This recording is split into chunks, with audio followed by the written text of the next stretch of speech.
but she wore her uniform perfectly ironed and her shoes shined. The other mothers arrived in fancy cars, dressed in expensive clothes, and I felt small in my patched-up dress and with my calloused hands. But when Grace kissed me on the cheek and said, "Thank you, Mom. You're the best in the world," I knew it was all worth it. The years passed and my routine was always the same. Wake up at 4 o'clock in the morning, prepare breakfast for Grace, take her to school, work cleaning 3 different houses until 6 o'clock in the evening, pick her up, help her with homework, and put her to bed with a story. On weekends, I did laundry to earn extra money, also she could have a better life than mine. My mother passed away when Grace was 8, but before she left, she made me a promise I will never forget. "Margaret, that child is your greatest treasure. Give her an education, give her love, and she will take care of you when you're old. Our family's blood is good.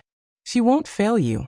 Those words gave me the strength to keep going, even when the days were so hard that I wanted to give up.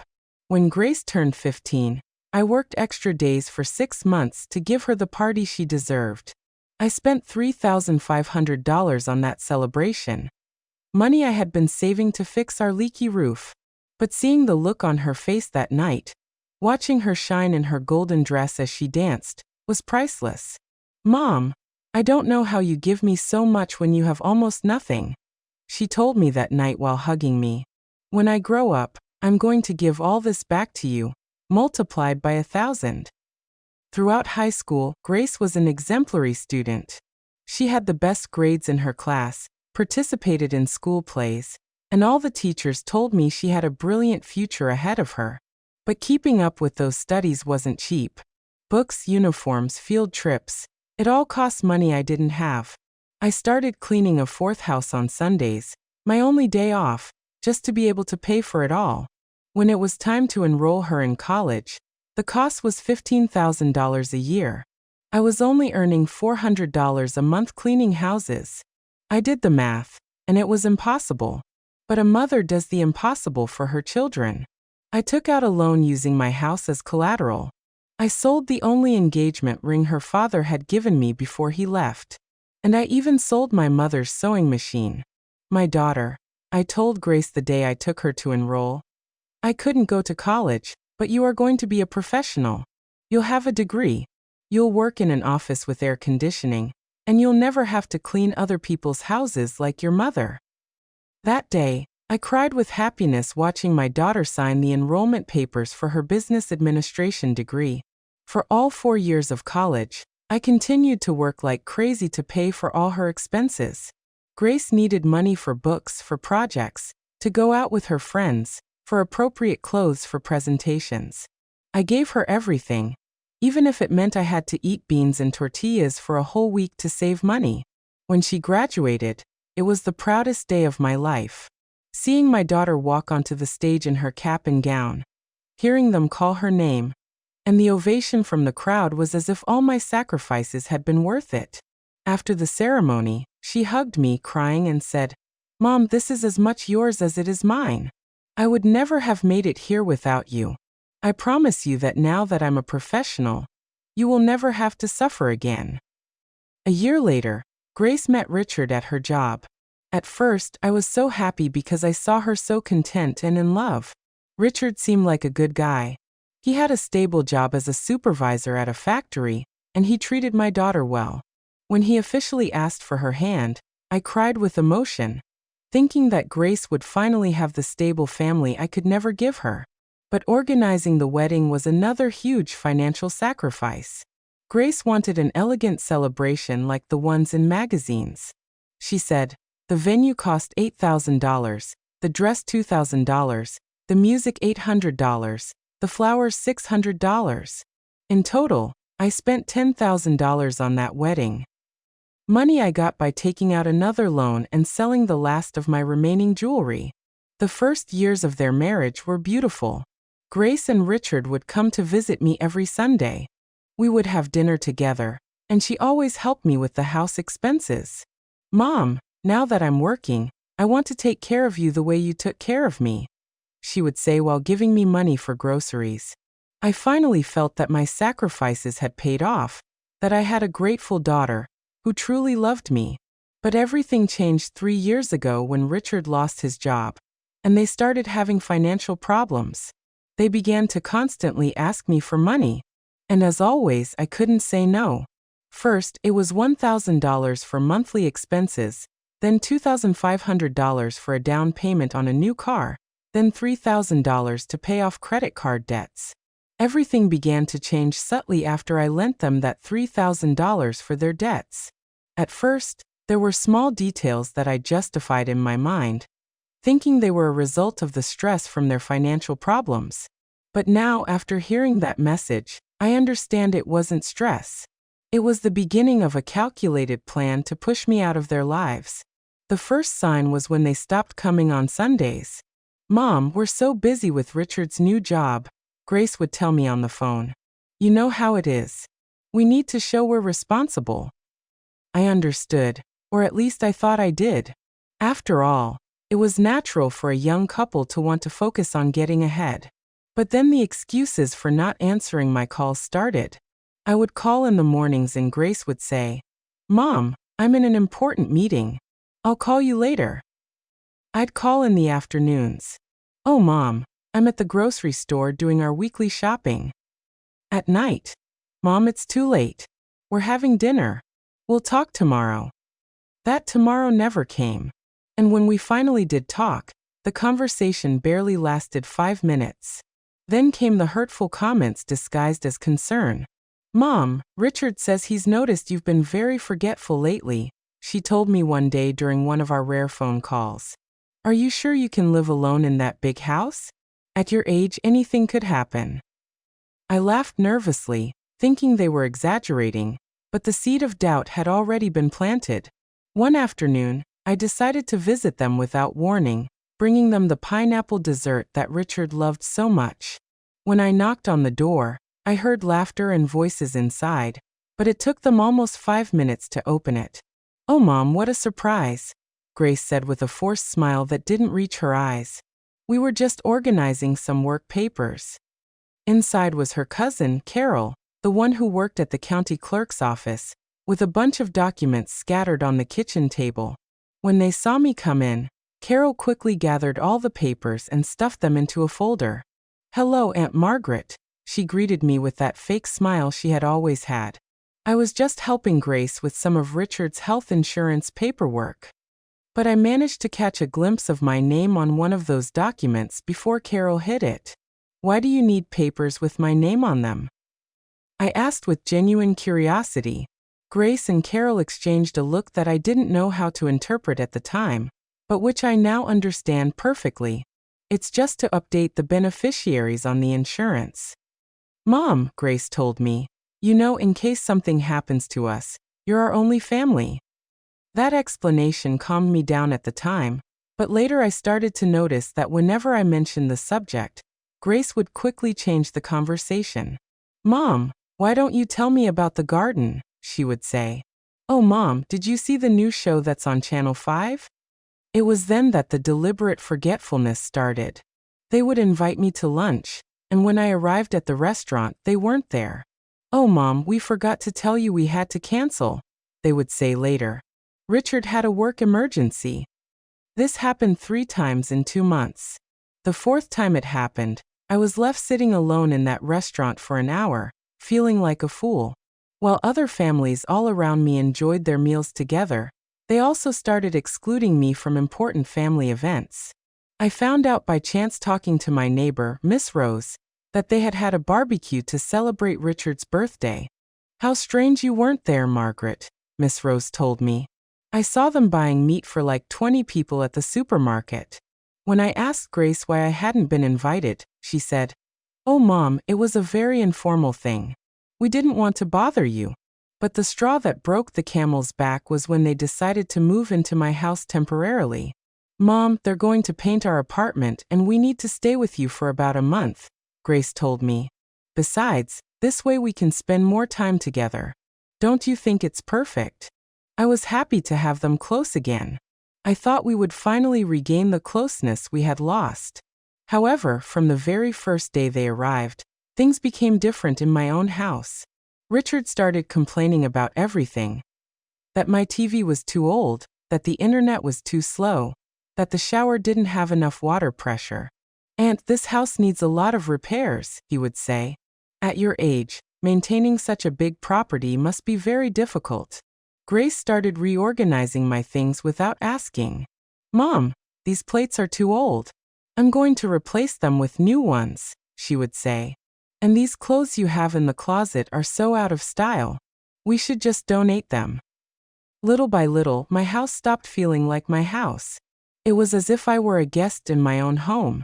Then the quiet conversation started, which would stop when I walked into the room. I would see them talking in the kitchen, and when I appeared, they would immediately change the topic to something trivial like the weather or the news. "What were you talking about?" I would ask them.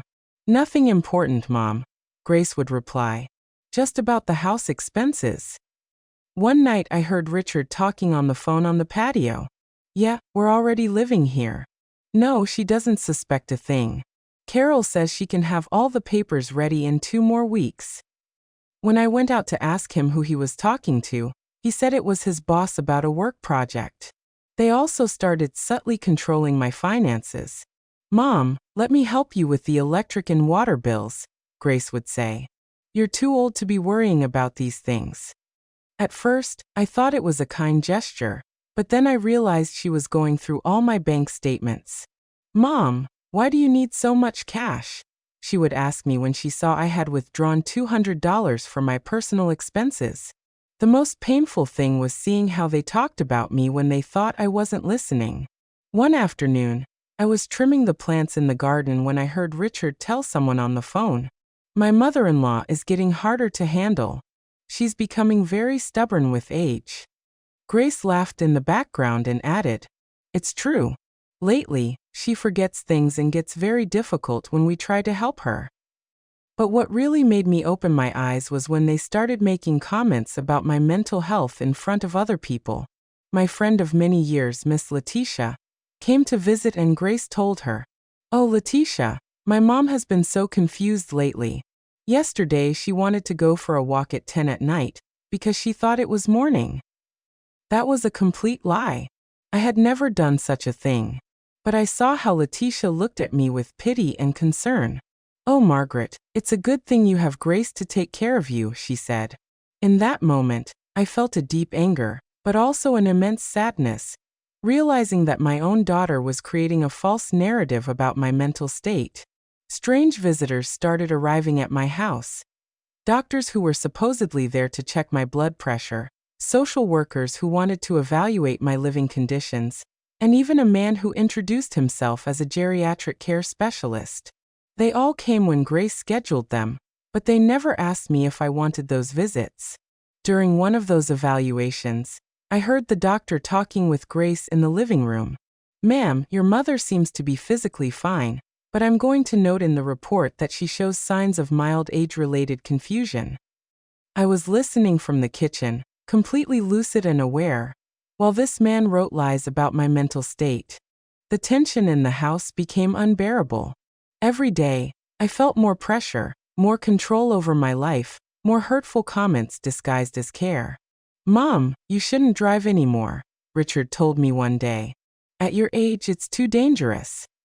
"Mom, it's better if you don't go shopping alone anymore," Grace added. "We can do it for you." Little by little, they were taking away my independence, my autonomy, my dignity. And the most painful part was that they did it with a smile on their faces, telling me that it was all for my own good, that they loved me so much and only wanted to take care of me. The moment that changed everything forever came that Tuesday afternoon, when my world fell apart with a simple technological error that revealed the cruelest truth I had experienced in my 66 years. That day had been particularly difficult. Grace and Richard had left early saying they were going to take care of some work matters, but I knew something was wrong. I had seen them talking in whispers all morning, and when I asked what was going on, they responded with those fake smiles I had already learned to recognize. "It's nothing, Mom," Grace would say. "Just boring stuff about Richard's job." I was left alone in the house,